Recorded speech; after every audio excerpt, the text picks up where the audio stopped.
Hi, in this video lecture we are going to see about small signal analysis of emitter bias and voltage divider bias connection. So our aim is to perform the AC analysis of emitter bias and voltage divider bias. So this is a emitter bias amplifier, CE amplifier. So it is been named as an emitter bias because the bias voltage is established at your RE, which makes your operating point to retain its value. Okay, so here you could see the coupling capacitors at the input side. I have taken this is plus, this is minus. So at your Vs end, it is the negative end of your coupling capacitor is been attached. And at the output, you can see that at the collector, the positive terminal of your capacitor is been attached.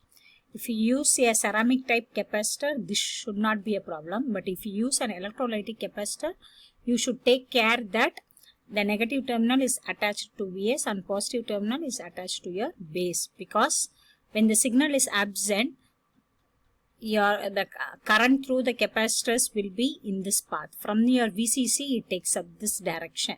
Okay, so it is from VCC your RB, then it is this path that will be your charging path. So therefore this has to be taken care. But at the output side, again it is your I0, and then this is the direction over which your capacitor charges. To get the AC equivalent circuit, first we'll drop the DC sources and we will short circuit all the coupling capacitors. So as per the procedure, the DC sources are removed. It has been shorted, then your coupling capacitors are been shorted. Okay, next step, I will replace the transistor with the hybrid pi model. So here I have replaced the transistor with the hybrid pi model, but you can wonder that I have not included R0. The reason I have not included R0 is, if I include R0, the circuit will become even more complex to analyze. For simplicity, I am not using R0 now. So you can see that we are interested in finding out your small signal parameters: input impedance, output impedance, voltage gain and current gain. Input impedance, it's Zi, which is given as Vs by Is. So it is nothing but the parallel combination of Rb and this is Zb. That is from the base, what is the impedance seen. So that is I have written as Zb. And the current through, and this arm you can find there is a resistor R pi, which is the input impedance of your device, through which the current is Ib. And at the external biasing resistor is Re, where the current through Re will be nothing but it is Ib plus GMV pi. Okay, or we can write your IE is approximately IC, which is equal to GMV pi. Okay, because we are doing only the approximate analysis, so we can write your IE is equal to approximately it is GMV pi. Okay, so now we'll do the analysis. So first step, we'll take the input impedance. It is nothing but Vs by Is. So which you can write it as it is the drop across your R pi resistor. Vs is nothing but the drop across R pi resistor plus the drop across your emitter resistor. So it is V pi plus. So here you can see that I have taken IE is approximately IC. Okay, I have not included IB because IB is going to be a very small quantity. So which I am neglecting it. So it is written as GM V pi RE. But what is V pi? It is nothing but IB times R pi. So substituting that relation, we get Vs is equal to IB times it is R pi plus GM R pi RE. So from this we can see what is the impedance seen by the base. So Zb is given as Vs by Ib, which is given as it is R pi plus GM R pi Re. So your input impedance is nothing but it is the bias resistance parallel your Zb. Next, the voltage gain. Voltage gain AV. AV is equal to V0 by Vs. What is V0? It is the drop across the resistor Rc. Okay. So V0 is equal to minus I0 Rc. But if you look at here, apply KCL at this point, you will get I0 is equal to IC. So it is minus IC Rc. And what is IC? It is GM V pi. So therefore V0 is equal to, it is minus GM V pi. V pi is nothing but IB R pi into RC. and already we have established the relationship between Vs and Ib. So here while computing the input impedance, we have established the relationship between Vs and Ib. So Vs is equal to Ib times it is R pi plus Gm R pi Re. So we use this relation, cancel out the common term, that is your Ib. Then the left out term will be at the denominator, it is R pi plus Gm R pi Re. So out of these two values, R pi is going to be a smaller quantity compared to Gm R pi Re. So this will be a very larger quantity. So therefore I can approximate the denominator as it is Gm R pi Re.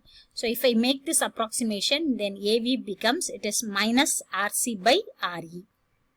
Next, the current gain. Current gain is given as I0 by Is. Already we know that Is is nothing but it is Vs by input impedance. Input impedance is nothing but it is Rb parallel Zb. And I0 it is nothing but Ic, which is equal to Gm V pi. V pi is nothing but it is Ib times R pi. So but what is Ib? Ib is nothing but it is Vs by Zb. So in case of your input impedance, we got this relation Ib is equal to Vs by Zb. So substituting all this relation, we get it is Gm R pi divided by Zb times it is Zb parallel Rb. Next, output impedance. So to compute your output impedance, we go with the Thevenin's equivalent. We make Vs is equal to 0. When Vs is equal to 0, your Is is 0, Ib is 0. So Gm R pi Ib, which is your collector terminal current source, that is going to be 0. So therefore the impedance that is seen at the terminal is only Rc. So Z0 is equal to Rc. Next, we'll take up the voltage divider bias connection. So this is a voltage divider bias connection because the R1 and R2, they act as a voltage divider to establish the bias voltage at the base terminal. Okay. So to calculate the small signal values, we go with the procedure. The DC sources are removed and the coupling capacitors are shorted. So here you could see that Re, in the circuit you can see that Re has got a bypassing capacitor CE. So for AC analysis, your CE will be shorted. So therefore the effect of Re will not be there on the circuit because this has been shorted. So the effect of Re is being nullified. So it is R1, R2, and replacing the transistor with the hybrid pi model, it is R pi, Gm V pi. Since the circuit is now easier to analyze, I am including R0 also. So it is R0 and then it is RC. So you can see here the input impedance is equal to Vs by Is, which is nothing but it is R1 parallel R2 parallel R pi. Out of all this resistor value, R1 and R2, they are biased resistors value, they are greater, and R pi is the smallest resistor value. And we know that when resistors are in parallel, the equivalent resistance will be closer to the lowest one. So the lowest is R pi, so therefore I can approximate Zi is equal to R pi. And the voltage gain is given as V0 by Vs. Okay, so the voltage gain V0 is nothing but the drop across your Rc. So V0 is equal to minus I0 into Rc. I missed the direction of collector current. The direction of collector current is such a way that if you apply KCL at this node, it is the current that is leaving. That is, I0 is the entering current, IC is the current that is leaving. So I0 is equal to IC. So you can write V0 is equal to minus IC Rc. So IC is nothing but minus Gm V pi and it is R0 parallel Rc. But Vs is equal to, we can make the approximation, your Vs is equal to, it is your Ib times R pi, which is equal to V pi, because we know that R dash, which is R1 parallel R2, it is very, very greater compared to your R pi. So therefore we can approximate that your Vs is equal to Ib times R pi, which is your V pi. So substituting that, you get the, you can cancel your V pi. So AV becomes, it is minus Gm R0 parallel Rc. So this is parallel combination, and we know that R0 is a very large value compared to the bias resistor. Therefore it can be written as minus Gm times Rc. This negative sign indicates that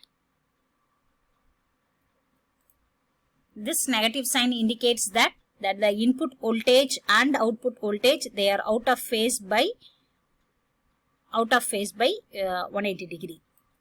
they are out of phase. Okay, sorry, they are out of phase. AI is equal to I naught by IS. Okay, current gain AI is equal to I naught by IS. We know that I naught is nothing but IC is equal to GM V pi, and IS, it is nothing but the current supplied by your signal source, and which you know that it gets splitted across your R1, R2 and R pi. But we take that the R1 parallel R2, which is going to be a very larger quantity compared to R pi. So therefore your signal source current is almost entering into their base current. So IS is equal to IB. So substituting this relation, your AI becomes, it is GM R pi. Next, output impedance, we go with the Thevenin's equivalent. We make Vs is equal to 0.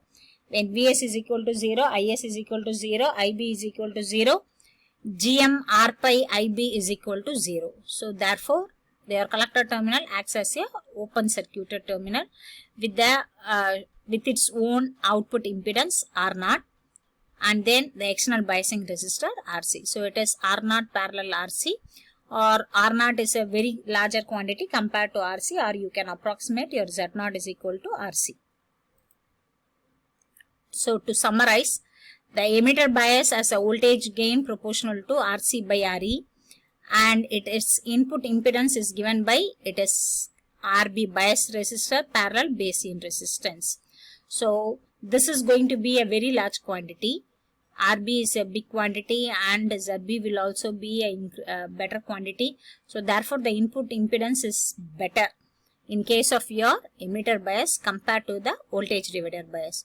Because you can see here the input impedance is only R pi, which is a very smaller quantity. And the voltage gain, it is proportional to GMRC. This is a big quantity. This is a very good quantity, but this is a very small quantity because it is the ratio of your biasing resistors which is going to be very small. But here you can have a very good gain.